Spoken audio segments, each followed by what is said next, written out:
I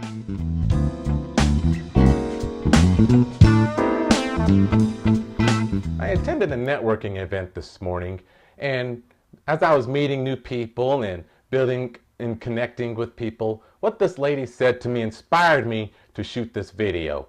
And I'll tell you what she said in just a moment, but the reason why I wanted to share this with you, because I believe everybody should attend a networking event or build a successful networker. It's not just for salespeople or people seeking for a job. I believe networking is for anybody that wants to increase in life, becoming a person of influence, building leadership, fulfilling their purpose. It's always great to have a great team around you. You just can't rely on the people you currently have to fulfill your purpose in life. It's always great to go outside and see who and what else is out there to help accomplish the goals and dreams that you have in mind.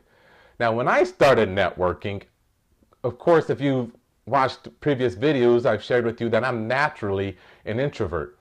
And I started networking in direct sales, network marketing. Now, being naturally an introvert, being in sales wasn't very comfortable for me. It was very, very uncomfortable to smile and dial, trying to sell people on a product or service. So of course, I went about it all the wrong way. And I learned over time on how to do sales more effectively. There was a strategy, a system in place, and how to connect with people and build the relationships. And then in that process, I was introduced to networking events, which became like my niche, because being naturally an introvert, the one-on-one thing was really hard for me. But I like groups of people because then I'm more comfortable in a group setting. And so I go to these networking events with a business partner or colleague, and at first I'm just that wallflower, right? I'm just kind of standing against the wall, kind of see what's going on, see how everything unfolds. But what I enjoyed about networking events is that people came up to you and started talking, asked what you did, and then they told me about themselves and what they did, and we just built a relationship that way. And then, of course, that became exciting for me, and exchanging contact information, and I learned the do's and don'ts as far as networking. I watched and observed how other people became successful in networking. So I look back at that first time when I went to my first networking event, and then this morning when that lady said to me, "James, you just look like you own the room, and that's why I wanted to talk to you." And I was like, wow. That was a really cool compliment to someone who just naturally, an introvert, really didn't know how to approach people at first, and here I am looking like I own the room. So I wanted to share with you my story and how I became a successful networker. I feel right now that I have a great influence around me. I talked earlier this week or in my earlier videos about building a great inner circle. I have a great team positioned in certain areas to help me fulfill my purpose and my dreams and my goals and help me just become a better version of myself. So I wanted to share with you on how all that unfolded with me through networking. Now, when I first started in networking, I learned one thing is that you want to be approachable. Now, what I mean by approachable is that we're all built on first impressions. We don't want to act like we're judgmental, but that's just the subconscious mind working immediately right off the top. When you look at someone, you're automatically going to judge them. You can't avoid that. There's just no way to do that. It's just built in our mind on how we're going, whether or not we're going to talk to someone. So how you want to be approachable. You want to dress to impress, first of all, or dress to express. And what I mean by that is that you want to, men, you want to be well groomed. If you wear a beard, be sure it's nicely trimmed. Don't look like you haven't shaved in a few days. No stains on the shirt. Be sure it's neatly pressed. And what I mean by dress to express is that I like to deliver a little bit of shock and awe.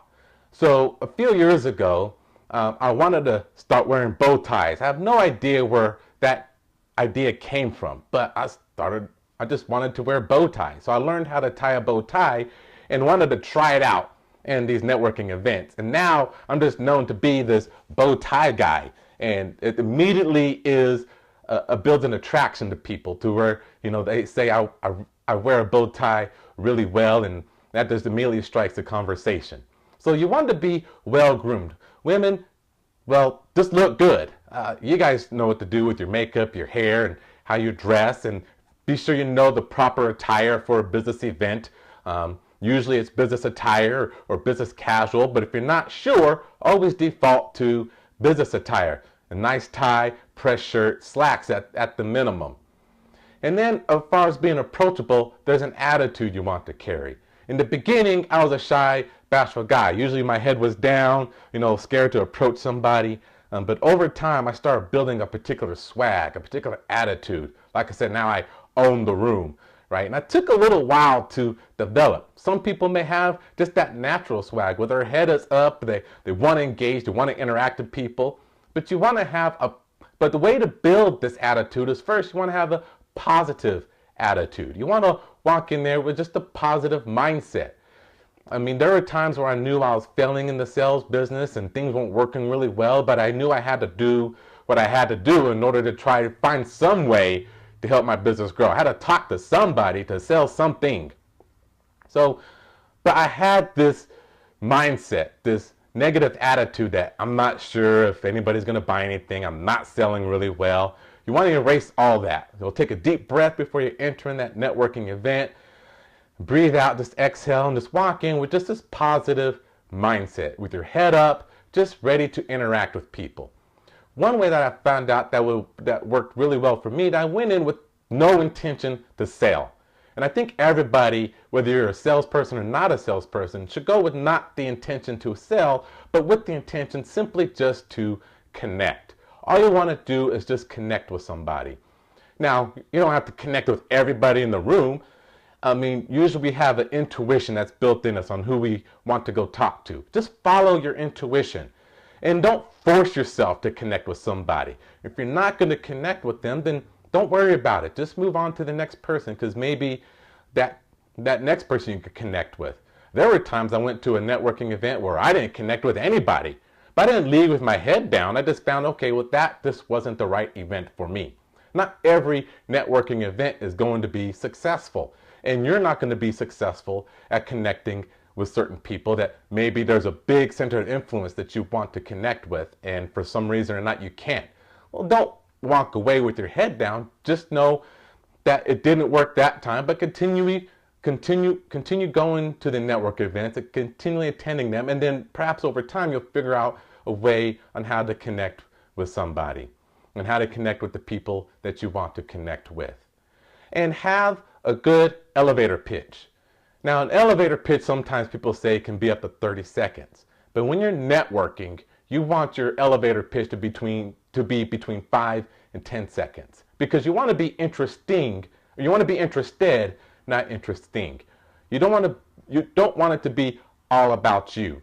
So an example of an elevator pitch, when people ask, what do you do? Well, my name is James Jackson III with J3 Motivation. I'm a certified coach, speaker, and trainer with the John Maxwell team. My main focus is on leadership and organizational development.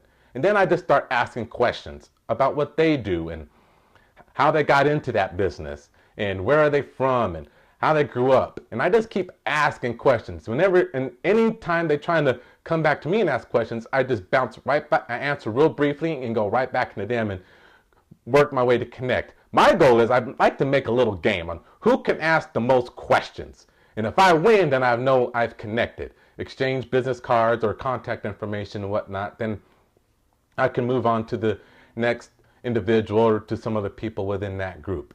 And my goal is just to build as many connections as possible, but I don't rush the connections because I really want to build a good, solid connection with people. And then the follow-up is most important, because now that you've made a connection, fortune is in the follow-up. It can be a quick email, a quick phone call, to meet up for lunch or to meet up for coffee or just meet up at the next event and find how you can add value to them. It's not about sales. It will never be about sales, because it all comes in the law of reciprocity. And the law of reciprocity says the law is just you're gonna reap what you sow. And I try to sow as many seeds as possible. And my goal really is just to add value to them. How can I add value? People see me as a great connector, a great person of resource, because I've built a great network of people, and running a chamber of commerce is a great advantage because I have these resources I can connect business owners to. Or if a business owner needs a certain person or needs to have someone in a certain industry, then I can connect them to that particular person within that industry. So it's always good for me to have this great network of people, and I always try to find how I can add value by either being a resource or be someone I can introduce them to, and within the chamber, inviting them to participate as a member and introduce them to a bunch of people that they can just plug in with. And I just continually find ways to where I can give them value. And then what happens in return is that they try to find value for me. So that's how I built a successful network. One, I be approachable. I have a great positive attitude. I walk in, try just to build a connection, never go in with the approach to sell. And then I always try to find a way to add value to them. So I hope this information helps. And as you can tell, I was just really excited about my event I attended earlier, just because I was so taken aback about what she said. Just a great compliment. And I did get her card, and I plan to follow up and see how I can add value to her. So have a great day, and hope you get as excited as I am throughout the week so you can continue to live with purpose. I just wanna